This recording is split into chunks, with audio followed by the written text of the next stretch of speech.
Good evening sir. Good evening. क्या topic है बाबू आज? ग्रेविटेशन। ग्रेविटेशन में हम लोग पिछले क्लास में यूनिवर्सल ऑफ ग्रेविटेशन पढ़ चुके थे। Yes sir. हमने डिस्कस किया था लॉ ऑफ ग्रेविटेशन यानी ग्रेविटेशनल फोर्स के बारे में। ये डिस्कस किया था कि सर आइजैक न्यूटन ने इसे इंट्रोड्यूस किया था। Yes sir. उन्होंने यूनिवर्सल ऑफ ग्रेविटेशन दिया था और ये कहा था कि यह ग्रेविटेशनल फोर्स जो होगा यूनिवर्स के हर एक कोने में इक्वली अप्लाइड होगा। Yes sir.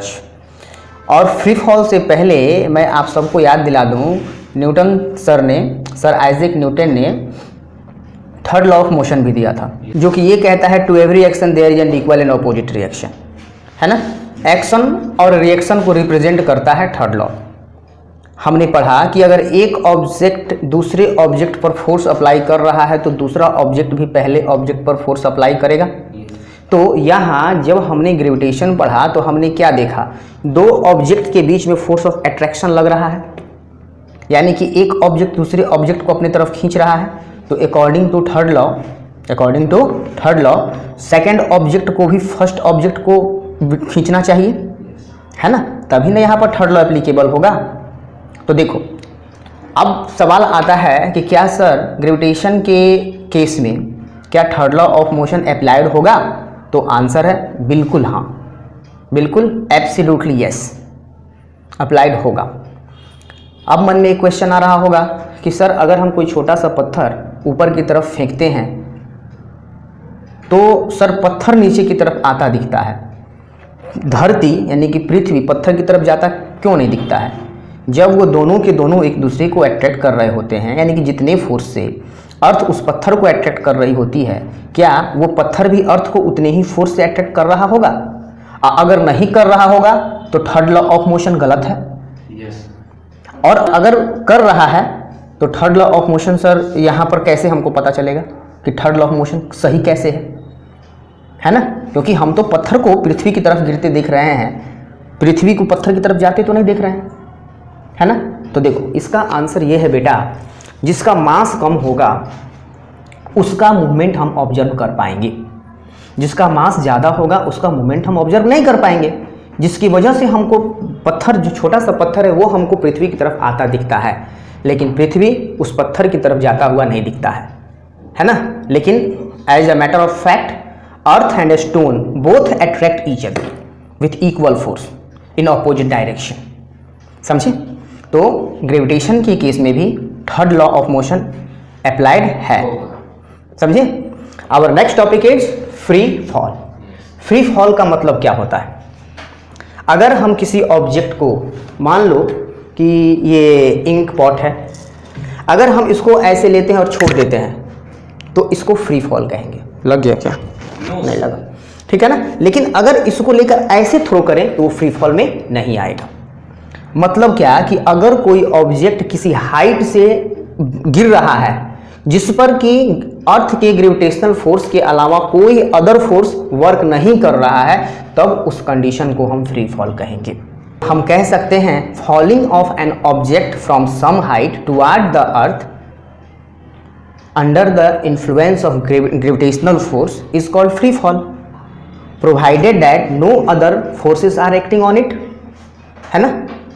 किसी ऑब्जेक्ट का ग्रेविटेशनल फोर्स के इन्फ्लुएंस में पृथ्वी की तरफ गिरना फ्री फॉल कहलाएगा, बशर्ते कि उस पर कोई और फोर्स काम नहीं कर रहा हो, है ना। समझ रहे हैं ना। क्योंकि अगर हम इस ऑब्जेक्ट को लेकर के यहाँ से ऐसे की तरफ नीचे की तरफ फेंकते हैं तो यहाँ पर अर्थ के ग्रेविटेशन के साथ साथ बेटा हमारा फोर्स भी काम कर रहा होता है ना। क्योंकि जब हम इसको ऐसे फेंके तो हमने इसको कुछ ना कुछ फोर्स दिया, है ना। तो हमने फोर्स दिया और अर्थ का ग्रेविटेशनल फोर्स यानी कि ग्रेविटी काम किया, तो इस पर दो फोर्स इंक्लूड हो गया ना। तो इस कंडीशन को हम फ्री फॉल नहीं कहेंगे। फ्री फॉल कैसे कहेंगे? तो इस कंडीशन को फ्री फॉल कहेंगे। बस हमने इसको लिया और छोड़ दिया, समझे ना। यहाँ पर हमने इसको लिया है और छोड़ दिया है, जस्ट हमने इसको फ्री किया है यहाँ से, है ना। और ये ऑब्जेक्ट क्या हुआ है, ग्रेविटी के इन्फ्लुएंस में ये नीचे की तरफ आया है। बात समझ में ना। जब यह नीचे आ रहा था, जब यह हमने इसको छोड़ा और नीचे आ रहा था, तो यह जैसे जैसे नीचे आ रहा था इसका स्पीड बढ़ रहा था, है ना। और मैक्सिमम कब हो रहा था? जब वो अर्थ मतलब कि अर्थ को जब छूने को हो गया, यानी कि अर्थ को टच करने से पहले, है ना। तो हमने आपको एक बात और बताया था बेटा, जब वेलोसिटी का चेंज होता है, जब पॉजिटिव चेंज होता है तो उसको हम क्या कहते हैं बाबू? एक्सेलरेशन, याद है? Yes, sir. और जब निगेटिव चेंज होता है तो उसको बोलते हैं डिसेलरेशन या रिटार्डेशन। तो यहाँ पर हमने क्या बोला है, जब हम इसको यहाँ छोड़ रहे थे तो उस समय इसका इनिशियल वेलोसिटी 0 था, और जैसे जैसे ये नीचे आ रहा था इसका u बढ़ते जा रहा था, इनिशियल वेलोसिटी बढ़ते जा रहा था, है ना। और जब यह ग्राउंड से टकरा गया तो फिर से 0 हो गया, यानी कि ग्राउंड से टकराने से पहले इसका मैक्सिमम स्पीड था, है ना। बात समझ में आ रहा है ना। तो आप देखो यहाँ पर क्या हुआ, फ्री फॉल के कंडीशन में वेलोसिटी का चेंज हो रहा है, यानी कि फ्री फॉल करने वाले ऑब्जेक्ट में एक्सेलरेशन आ रहा है ना। तभी तो पॉजिटिव चेंज हो रहा है ना, तभी तो उसका वेलोसिटी बढ़ रहा है ना, समझ में आ रहा है ना। और जब वेलोसिटी बढ़ रहा है तो उसको हम क्या एक्सेलरेशन कहेंगे। और यह एक्सेलरेशन जो हो रहा है बेटा वो कैसे हो रहा है बाबू ऋचा, किसकी वजह से हो रहा है बेटा? अर्थ के ग्रेविटेशनल फोर्स की वजह से, Yes, sir. अर्थ के ग्रेविटी की वजह से, है ना बुआ मानसी? समझ रहे हैं ना बुआ गोविंद? तो वहां अर्थ के ग्रेविटी की वजह से उसमें एक्सेलरेशन आ रहा है, इसलिए हम इसको बोलते हैं एक्सेलरेशन ड्यू टू ग्रेविटी। यानी कि फ्री फॉल कर रहे ऑब्जेक्ट में जो एक्सेलरेशन प्रोड्यूस होता है वो किसका, कौन सा होता है बेटा? ग्रेविटी की वजह से होता है, इसलिए इसको एक्सेलरेशन ड्यू टू हम ग्रेविटी कहते हैं। बात समझे। और एक बात हम आपको बता दें, acceleration due to gravity object के मास पर डिपेंड नहीं करता है, यह मास के इंडिपेंडेंट होता है। चाहे हल्का ऑब्जेक्ट गिराओ या भारी ऑब्जेक्ट गिराओ, उसमें acceleration due to gravity same produce होता है। और यह गैलीलियो गैलीली के द्वारा प्रूफ किया गया था। उन्होंने क्या किया, एक चैम्बर बनाया जिसमें कि उन्होंने वैक्यूम क्रिएट किया, यानी कि वहाँ से हवा निकाल दिया। और एक फीदर यानी कि पंख, चिड़िया का पंख बहुत हल्का होता है, और एक पत्थर, दोनों को गिराया, दोनों में सेम एक्सेलरेशन प्रोड्यूस हुआ, है ना। तो इस तरह उन्होंने कहा कि एक्सेलरेशन ड्यू टू ग्रेविटी जो होगा मास से इंडिपेंडेंट होगा, समझे। मास से क्या होगा बेटा?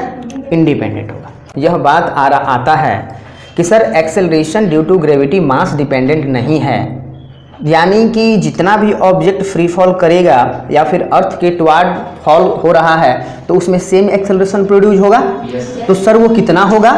तो देखो बेटा वो होगा, हाँ बोलो गोविंद, कितना होगा? 9.8 metre per second square. Very good, 9.8 metre per second square.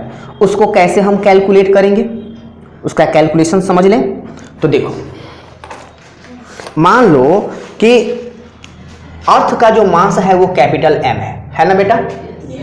और एक ऑब्जेक्ट है जो कि फ्रीली फॉल कर रहा है, उसका मास हमने M मान लिया है, और इसके बीच का जो डिस्टेंस है वो क्या है? R है। जब हम बात टेरेस्ट्रियल ऑब्जेक्ट की करते हैं उस कंडीशन में हम इस R को ऑब्जेक्ट धरती मतलब कि अर्थ और उस ऑब्जेक्ट के बीच का डिस्टेंस ना लेकर के हम लोग अर्थ का रेडियस ले लेते हैं, समझे।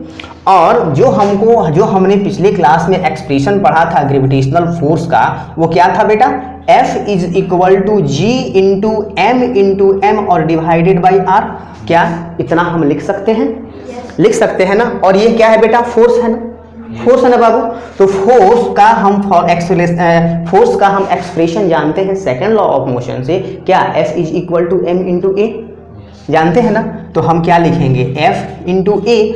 और हमको पता क्या करना है? एक्सेलरेशन ड्यू टू ग्रेविटी ना, यानी कि चलो इसको हमने ले लिया इक्वेशन नंबर 1, और यहाँ से अगर हम एक्सेलरेशन को फाइंड करते हैं तो क्या F बाई M आएगा? F बाई M, यानी कि फोर्स में मास से हम डिवाइड करेंगे तो हमको एक्सेलरेशन मिलेगा। यानी कि यह अगर फोर्स हो गया इक्वेशन 1 में जो हमने लिखा है F is equal to this, यानी कि इसमें हम M से मास से डिवाइड कर दें तो हमको एक्सेलरेशन मिल जाएगा। यानी कि हम लिख सकते हैं इस इक्वेशन को, क्या हम ऐसे लिख सकते हैं? इक्वेशन 1 के हेल्प से हम एक्सेलरेशन क्या लिख सकते हैं? F का वैल्यू कितना? G M बाई R और इंटू क्या? M। इस M से ये M कैंसिल हो जाएगा, होगा ना। अब आप क्या करिए, बारी बारी से सबका वैल्यू पुट करिए और देखिए ये एक्सेलरेशन, चूंकि हमको एक्सेलरेशन ड्यू टू ग्रेविटी पता करना है तो ये भी एक्सेलरेशन है, यानी कि यह एक्सेलरेशन जो निकलेगा यही एक्सेलरेशन ड्यू टू ग्रेविटी होगा, लेकिन हम एक्सेलरेशन ड्यू टू ग्रेविटी को स्मॉल g से डिनोट करते हैं, ठीक है ना। तो ये सिंबल चेंज हो गया कैसे, ऐसे। एक काम करना, आप लोग आपके बुक में आपको इसका एक्सेलरेशन ड्यू टू ग्रेविटी का वैल्यू मिल जाएगा, आपको मिल जाएगा मास ऑफ द अर्थ का वैल्यू मिल जाएगा, और इस रेडियस ऑफ द अर्थ का वैल्यू मिल जाएगा। आप लोग वैल्यू पुट करके जब उसको सिंप्लीफाई करेंगे तो आपको वैल्यू मिलेगा 9.8 मीटर पर सेकेंड स्क्वायर। इतना आप लोग कर लेंगे? Yes sir. मल्टीप्लाई करके डिवाइड तो करना है, उतना तो हो जाएगा। ओके, तो देखो, तो ये जो है कभी कभी क्या होता है कि इसको हम अपने कैलकुलेशन को इजी बनाने के लिए हम इसको 9.8 को 10 मीटर पर सेकेंड स्क्वायर भी हम लोग ले लेते हैं, समझे ना। लेकिन जनरली अगर आपके क्वेश्चन में नहीं दिया है g का वैल्यू तो आपको इतना लेना है, और अगर क्वेश्चन में मेंशन कर दिया है कि take g is equal to 10 metre per second square तो आपको ये वाला लेना है। जब भी आप लोग न्यूमेरिकल सॉल्व करेंगे तो ये वाला वैल्यू लेंगे। अगर वैल्यू g का वैल्यू क्वेश्चन में मेंशन नहीं किया है कि आपको 10 मीटर पर सेकेंड स्क्वायर लेना है। Is it clear to all? Yes sir. Yes sir, no sir? Yes sir. Very good, समझे ना। अब देखो, आप सबको यह बात पता है कि हमारी धरती परफेक्टली गोल नहीं है, ये पोल पर चिपटी है और इक्वेटर पर फैली है ना। यानी कि पोल्स पर रेडियस कम हो जाएगा धरती का और इक्वेटर पर बढ़ जाएगा। तो पोल्स पर इसका वैल्यू क्या होगा बाबू? g का वैल्यू मैक्सिमम होगा, है ना। पोल्स पर, अर्थ के पोल्स पर g का वैल्यू मैक्सिमम होगा और इक्वेटर पर इसका g का वैल्यू मिनिमम होगा, समझे। अब देखो, इसमें एक चीज और है, जैसे जैसे हम अर्थ के सरफेस से ऊपर बढ़ते जाते हैं हमारे g का वैल्यू जो है डिक्रीज करते जाता है, और अर्थ के सरफेस के इनसाइड बढ़ते जाते हैं तो हमारा तब भी g का वैल्यू घटते जाता है। तो g का वैल्यू मैक्सिमम कहाँ रहता है? अर्थ के सरफेस पर, समझे, अर्थ के सरफेस पर। Is it clear to all? समझे ना।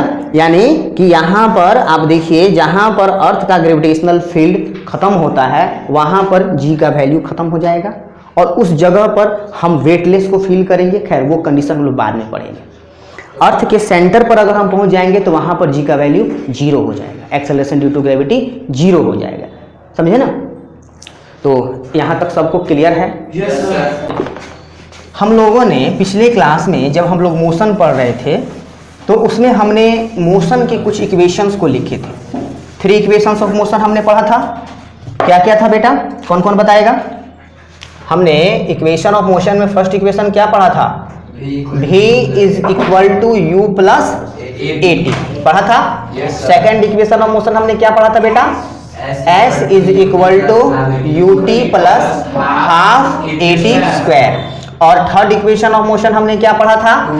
v square is equal to u square plus 2as। चलो ये हमने पढ़ा था। Yes sir. तो इसी तरह से जब हम बात करेंगे ग्रेविटेशन की, और सुनो इसके आगे चर्चा करने से पहले मैं आपको एक बात बता दूं, जब भी हम किसी ऑब्जेक्ट को ऊपर से छोड़ते हैं, यानी कि फ्री फॉल करने के लिए छोड़ते हैं, तो उस समय उसका इनिशियल वेलोसिटी बेटा 0 होता है, और अर्थ के सरफेस को हिट करने से पहले उसका वैल्यू मैक्सिमम होता है फाइनल वेलोसिटी का, समझे। और जैसे वो अर्थ के सरफेस को छू लेता है, यानी कि अर्थ के सरफेस पर आ जाता है, तो फिर उसका फाइनल वेलोसिटी 0 हो जाता है, समझे। और जब हम किसी ऑब्जेक्ट को नीचे से ऊपर की तरफ फेंक रहे होते हैं तो उस ऑब्जेक्ट का इनिशियल वेलोसिटी कुछ ना कुछ होता है और फाइनल वेलोसिटी उसका 0 होता है वहाँ जहाँ पर वो अपने मैक्सिमम हाइट पर पहुँचा हुआ होता है, समझे। यानी कि जब हम किसी ऑब्जेक्ट को अपवर्ड डायरेक्शन में थ्रो कर रहे होते हैं तो ऑब्जेक्ट के द्वारा जो मैक्सिमम हाइट अचीव किया जाता है उस जगह पर फाइनल वेलोसिटी ऑब्जेक्ट का 0 होता है, समझे। तो देखिए, अब एक्सेलरेशन के ग्रेविटेशन के केस में हम इस इक्वेशन को ट्रांसफॉर्म करते हैं, है ना। जहाँ जहाँ ए है वहाँ वहाँ हम जी पुट करते हैं, यानी कि हमको फर्स्ट इक्वेशन क्या मिला बेटा? v is equal to u plus g t. Second equation क्या मिला बउआ? s is equal to u t plus half g t square. और थर्ड इक्वेशन क्या मिला बेटा? v square is equal to u square plus 2GS। अब देखिए यहाँ आपके मन में क्वेश्चन आ रहा होगा कि sir acceleration due to gravity ऊपर भी घटता है और नीचे भी घटता है, किस डायरेक्शन को हम पॉजिटिव लें और किस डायरेक्शन को हम निगेटिव लें? यह टोटली आप पर डिपेंड करता है कि आपने रेफरेंस पॉइंट किसको ले रखा है। हमने क्या पढ़ा? हमने पढ़ा जिधर फोर्स लगा उधर मोशन हुआ तो उसके डायरेक्शन को हम पॉजिटिव लेंगे।